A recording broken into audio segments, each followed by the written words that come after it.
हेर्नुहोस् गाइस हाम्रो दिदीको काम कसैलाई मन पर्छ कि पर्दैन यस्तोरी भाडा माझ्न तर हाम्रो दिदीलाई चाहिँ असाध्यै मन पर्छ नाच्दै हुनुहुन्छ कति ह्याप्पी हुनुहुन्छ हेर्नुहोस् गाइस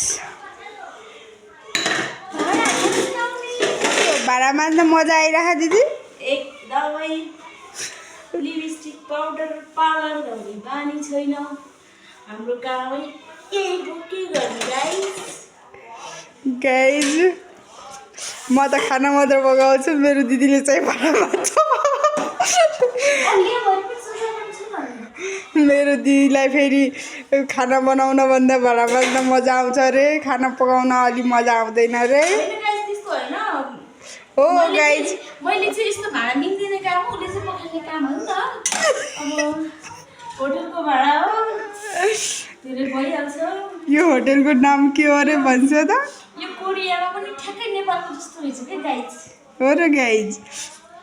कोरियन भाषा पढेर आइयो नेपालको जस्तो भाडा माग्नु परेछ